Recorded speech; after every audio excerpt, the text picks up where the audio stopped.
Assalamu alaikum. Start with the name of Allah. Today's our topic is centrifuge. Content: history, introduction, principle, types, procedure, application and safety. इन तमाम points को हम इस topic में discuss करेंगे. History: English military engineer Benjamin Robins in 1707 से 1751 invented a whirling arm apparatus to determine drag. सबसे पहले इन्होंने एक अपरेटस, एक ऐसा इन्होंने आला दरियाफ्त किया था. उसके बाद 1864 में जो फर्स्ट डायरी सेंट्रीफ्यूज था in order to separate cream from the milk, जिसका काम मतलब डेयरी प्रोडक्ट्स के उसमें इंडस्ट्री में एक पहला सेंट्रीफ्यूज इजाद किया गया था 1864 में. जिस मतलब वो इसलिए था कि हम मिल्क से, दूध से क्रीम को कैसे जो है वो अलग करते हैं. In first continuous centrifugal separator making it's commercial application feasible. कहते हैं सबसे पहला ऐसा आपके पास वो था, ऐसा सेंट्रीफ्यूज मशीन थी जिसने मतलब तमाम जितने भी जो काम होने वाले हैं हमारे पास उनके लिए एक आसानी जो है उसने पैदा की है. Introduction. Definition: the device used to separate heavier particles from the lighter one by the action of the centrifugal force. Basically centrifugation है क्या आपके पास, एक ऐसा आला आप इस्तेमाल करें जिसमें आप जितने भी जो हैवी पार्टिकल्स होते हैं, जो ऐसे ज़रात जिनका जो वेट है वो ज़्यादा है, वो आपके पास ज़्यादा कंटेंट उसमें है, और आप उनको लाइटर वन से, मतलब कि जो जिनका वेट, जिनका वज़न जो हल्का है, उससे आप उनको अलग करना चाहते हैं by the action of the centrifugal force, एक ख़ास किस्म की कुव्वत की मदद से. The principal component of a centrifuge is the rotor. एक ख़ास जिसके अंदर एक आपके पास काम करने वाला जो हिस्सा है उसे हम रोटर कहते हैं, जो कि इसका मूविंग पार्ट है, हरकत करने वाला इसका हिस्सा है. That spins at high speed, जो कि एक बड़े आपके पास एक आप हाई रफ्तार पर, एक बड़ी रफ्तार पर जो क्या है वो घूमता रहता है मुसलसल. Rotors can be fix in position, ये अपनी बिल्कुल पोजीशन में फिक्स होते हैं. Or a centrifuge can use multiple rotors fixed atop a part called the spindle. और कहते हैं एक सेंट्रीफ्यूज के अंदर जो बहुत सारे जो रोटर्स उसके अंदर फिक्स होते हैं, लगे होते हैं, उसे हम कहते हैं स्पिंडल. स्पिंडल के साथ ये इसका एक हिस्सा होता है जहाँ पर ये तमाम रोटर्स जो हैं वो वहाँ पर फिक्स वहाँ पर मौजूद होते हैं, लगे होते हैं.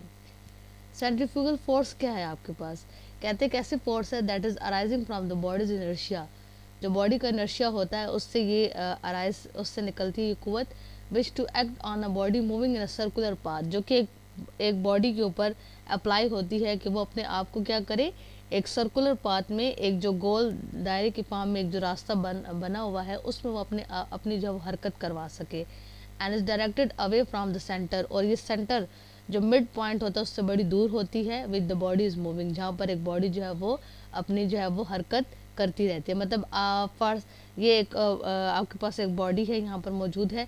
सेंट्रीपिटल फोर्स कौन सी होगी, जो कि इस बॉडी को अपनी तरफ खींचने की कोशिश करेगी. और सेंट्रीफ्यूगल फोर्स वो फोर्स होगी जो कि इस बॉडी को इस काबिल बनाएगी कि वो अपने क्या करे, इसको राउंड फॉर्म में, गोल जो सर्कुलर जिसका पाथवे है उस रास्ते पर इसको हरकत करवाने पर आमादा करेगी. Types by rotor design. ये जो रोटर ये होता है आपके पास जो कि इस सेंट्रीफ्यूज मशीन के अंदर फिक्स होता है. तो इसमें कुछ टाइप्स, इसकी फिक्स्ड एंगल है, स्विंगिंग हेड है, और एक आपके पास कंटिन्यूस ट्यूबुलर है. अब ये वो हिस्सा है जहाँ पर ये रोटर्स जो हैं वो फिक्स होते हैं, जो अंदर इसके स्पिनिंग करते हैं, घूमते रहते हैं. Types by intended use. हम जो सेंट्रीफ्यूज मशीन इस्तेमाल करते हैं उनकी बात करें, उनकी अकसाम है कुछ. अल्ट्रा सेंट्रीफ्यूजिस, हेमेटोक्रेट, और एक आपके पास है गैस सेंट्रीफ्यूज. अब ये आपके पास हेमेटोक्रेट जिसको ज़्यादातर लेबॉर्ट्रीज के अंदर हम यूज़ करते हैं टेस्ट के लिए, और बाकी ये जो अल्ट्रा सेंट्रीफ्यूजेस हैं ये आपको ज़्यादा हायर लेवल पर, अगर जो कोई लैब्स होंगी या इंडस्ट्रीज लेवल पर, ये आपको वहाँ पर जो है वो नज़र आएंगे. Fixed angle. Fixed angle rotor centrifuges are probably the most common type of this instrument encounter in the lab. ये कहते हैं बड़ी ख़ास एक इसकी वो है, एक ऐसी आपके पास इसकी टाइप है, अकसाम है, जिसको ज़्यादातर लैब के अंदर यूज़ किया जाता है.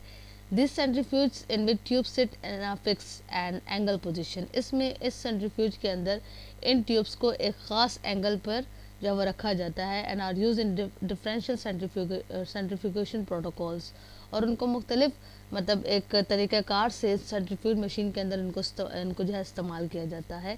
In these protocols, a series of centrifugations at different speeds can be used to purify biological specimens like animal cells. और इन प्रोटोकॉल्स के अंदर इन जो ये आपके पास एक जो इनके लिए रास्ता बनाया जाता है, इसमें हम मुख्तलिफ सेंट्रीफ्यूगेशंस का इस्तेमाल करते हैं और मुख्तलिफ रफ्तारों के ऊपर, और मतलब उनको एक ख़ास किस्म के जो स्पेसिमेंस होते हैं उनके लिए इस्तेमाल किया जाता है, जैसे कि एनिमल सेल्स हैं, उनको अगर आपने प्योरीफाई करवाना है। अल्ट्रा सेंट्रीफ्यूजेस क्या हैं? कहते हैं it can spin in excess of 70,000 revolution पर मिनट है ये आपके पास।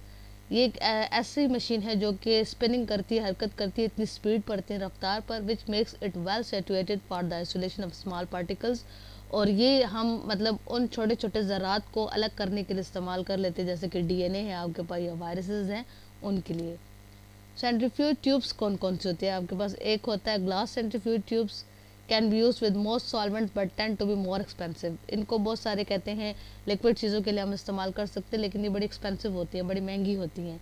दे can be clean like other laboratory glass wares and can be sterilize by autoclaving. कहते हैं आप इन्हें साफ़ कर सकते हैं बाकी जितने हम ग्लास वेयर जो शीशे की बनी हुई चीज़ें होती हैं, जैसे हम लैब के अंदर इस्तेमाल करते हैं उस तरीके से, और आप इन्हें बिल्कुल स्टरलाइज कर सकते हैं, इन्हें जरासीम से पाक रख सकते हैं बाय ऑटोक्लेविंग, ऑटोक्लेव मशीन के अंदर रखकर। प्लास्टिक सेंट्रीफ्यूज ट्यूब्स, प्लास्टिक की जो बनी हुई हैं, स्पेशली जो माइक्रो सेंट्रीफ्यूज ट्यूब्स होती हैं, tend to be less expensive. ये थोड़ी सी कम आपके पास जो है वो आपके पास इनका जो प्राइस है वो कम होती है। Water is preferred when plastic centrifuge tubes are use. इसके लिए पानी का इस्तेमाल किया जाता है। They are more difficult to clean thoroughly and are usually inexpensive enough to be consider disposable. और ये मतलब आप इन्हें वॉश नहीं कर सकते, तो मतलब चूँकि ये हमारे पास इतनी एक्सपेंसिव नहीं है, इतनी महंगी नहीं है, तो आसानी से बात है कि आप इन्हें क्या कर दें, डिस्पोज कर दें और दूसरा यूज़ कर लें। सेंट्रीफ्यूज ट्यूब्स ये है आपके पास जो फर्स्ट इन्होंने बताई हैं। 3 माइक्रो सेंट्रीफ्यूज ट्यूब्स हैं आपके पास, 2 ml वाली भी है, 1.5 ml वाली भी है और 200 माइक्रोलीटर वाली भी होती है। 4 screw top micro centrifuge tubes, और कुछ आपको इस तरह की भी नज़र आएंगी सेंट्रीफ्यूज ट्यूब्स। प्रोसीजर क्या है? सबसे पहले कहते हैं सेंट्रीफ्यूगेशन का जो प्रोसेस है is a process by which a centrifuge is used to separate components of a complex mixture. हम किस लिए इसको इस्तेमाल करते हैं? ताकि एक जो आपके पास पेचीदा मिक्सचर जो बना हुआ है, आप उससे कंपोनेंट्स को, हिस्सों को अलग अलग करने की कोशिश करें।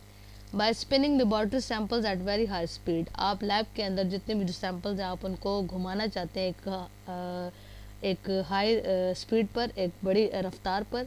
The components of a given mixture are subjected to centrifugal force which causes more dense। और कहते हैं जितने भी जो हिस्से जो उस मिक्सचर के अंदर जो मौजूद हैं उनके ऊपर एक ख़ास किस्म की कुव्वत अप्लाई की जाती है जिसे हम सेंट्रीफ्यूगल फोर्स कहते हैं, और ये उनको ज़्यादा से ज़्यादा क्या करती है, डेंस का मतलब होता है घना, घना करने की, उनको मतलब गाढ़ापन उनके अंदर लाने की कोशिश करती है। Particles to migrate away from the axis of rotation and lighter ones to move toward it. तो कहते हैं जितनी भी जो ज़रात होते हैं ये क्या करते हैं, एक दूसरे से अलग होने की कोशिश करते हैं। जो इनका एक एक्सिस होता है, एक ऐसा इनका पॉइंट होता है रोटेट करने का दरमियान में, उससे मतलब ये अपने आप को अलग करने की कोशिश करते हैं। और जो जितने भी जो लाइटर वंस होते हैं, जो कि हल्के होते हैं पार्टिकल्स, वो उसकी तरफ मूवमेंट करना स्टार्ट कर देते हैं। These particles can sediment at the bottom of the tube into what's known as a pellet or the remaining solution. The supernatant can be further processed। तो क्या होता है आपके पास, कहते हैं जो लाइटर पार्टिकल्स होते हैं मतलब वो के राउंड जो एक्सिस है उस पर उसकी तरफ मूव करने की कोशिश करते हैं। तो आहिस्ता आहिस्ता जितने भी जो आपके पास जो पार्टिकल्स जिनका वेट जो है वो कम होता है, वो लास्ट में बिल्कुल बॉटम में उसकी तह पर, बिल्कुल सोल्यूशन की तह पर वो बैठ जाते हैं। और जितने भी जो अगर कुछ ऐसे पार्टिकल्स हैं जिनका थोड़ा बहुत वेट होगा तो देन वो क्या करेंगे, आहिस्ता आहिस्ता उसकी सरफेस पर, सतह पर मूवमेंट करना स्टार्ट कर देते हैं, हरकत करना शुरू कर देते हैं। एग्जाम्पल, सेंट्रीफ्यूगेशन ऑफ ब्लड, ये जो ब्लड के सैंपल्स लेते हैं और इनको सेंट्रीफ्यूज किया जाता है।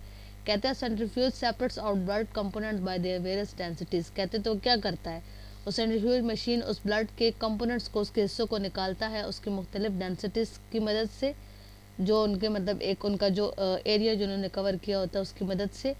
The red blood cells RBCs are denser and move to the bottom of the tube. तो कहते हैं जितने भी जो RBCs हैं, जो रेड ब्लड सेल्स हैं, वो ज़्यादा घने होते हैं और वो क्या करते हैं, आहिस्ता आहिस्ता वो ट्यूब की बॉटम पर, तह पर, बिल्कुल नीचे की जाने वो एक सतह पर बैठ जाते हैं।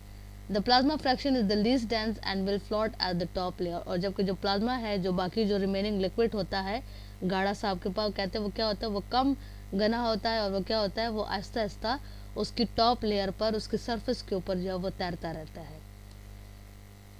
The plasma fraction is the least dense and will float at the top layer. ये देखिए ये प्लाज्मा है आपके पास जो येलो से इन्होंने बताया हुआ है, तो कहती है ये बड़ा कम घना होता है आपके पास, तो ये आस्ते आस्ते क्या रहता है, सरफेस पर, सतह पर ऊपर जो है वो आ जाता है। जबकि जो आपके पास जो रेड ब्लड सेल्स हैं वो बॉटम तह पर जो है वो बिल्कुल बैठ जाते हैं। The buffy coat which contains the majority of the platelets will be sandwiched between the plasma and above the RBCs। अब एक तरह का ये आपके पास एक बफी कोट बन जाता है ये दरमियान में, जिसमें कहते हैं कि WBCs होते हैं, वाइट ब्लड सेल्स, और प्लेटलेट्स होते हैं। तो ये कहते हैं एक तरह की सैंडविच की तरह बिल्कुल इनकी लेयर बन जाती है दरमियान में, चूँकि ये मौजूद होते हैं। एक तो इनमें क्या है, एक यहाँ पर ऊपर की तरफ जो है वो प्लाज्मा की लेयर है, तय बनी हुई है, और नीचे की जानिब इनमें RBCs की जो है वो लेयर मौजूद है। तो between the plasma and above the RBCs यहाँ पर एक तय बनी होती है जिसे हम कहते हैं, जिसके अंदर क्या है आपके पास प्लेटलेट्स या WBCs जो उसके अंदर मौजूद होते हैं। एप्लीकेशंस, काम क्या क्या है। Removing fat from milk to produce skim milk. सबसे पहले आप मतलब दूध से जितनी भी जो चिकनाई वाली जो चीज़ होती है उसको आप रिमूव कर रहे हैं, हटा रहे हैं, ताकि आपको एक बिल्कुल फ्रेश दूध जो वो मिल सके। Removing water from lettuce after washing it in a salad spinner. हम जो सलाद के पत्ते होते हैं उनको मतलब वॉश करने के बाद आप उन्हें एक सलाद जो स्पिनर्स होते हैं घूमने वाले, उनके अंदर आप डाल देते हैं, तो उससे पानी को जो क्या करेगा, हटा देगा। Separating particles from an air flow. आप जो है वो पार्टिकल्स को, ज़रात को अलग कर रही हैं हवा की मदद से। फॉर क्लैरिफिकेशन एंड स्टेबलाइजेशन, आप एक सोल्यूशन को क्लियर करना चाहते हैं और उसको एक मतलब वो एक प्रॉपर आपके पास एक तरीके से जो है वो मेंटेन रखे अपने आप को, इसके इस काबिल आप उसे बनाएंगे। Separation of water particles from clothes while spin drawing in washing machine. ये जो हम ड्रायर्स यूज़ करते हैं घरों के अंदर क्लॉथ्स को, कपड़ों को सुखाने के लिए, तो उसमें भी यही बात होती है कि जब हम वो गीले कपड़े उसके अंदर ऐड करते हैं तो वो वाटर के जो जितने भी जो पानी के ज़रात है वो उसको क्या करता है, अलग करने की कोशिश करता है। Separation of urine components and blood components and forensic and research labs. इसके अलावा आप यूरिन के अगर सैंपल्स हैं आपके पास ब्लड के सैंपल्स हैं और आप उनमें से इन दोनों के जो कंपोनेंट्स हिस्से हैं उनको अलग करना चाहते हैं, जितने भी जो फॉरेंसिक लेबॉर्ट्रीज हैं हमारे पास या ये जो रिसर्च करते हैं इन लेबॉर्ट्रीज के अंदर जो हम सेंट्रीफ्यूज मशीन का इस्तेमाल करते हैं। सेंट्रीफ्यूज सेफ्टी, आप इसको किस तरीके से इसका ख्याल रखेंगे। Ensure that centrifuge bowls and tubes are dry. ये याद रखें जो उसके अंदर बॉल पड़ा होता है और जो ट्यूब्स हैं वो बिल्कुल खुश्क रहे।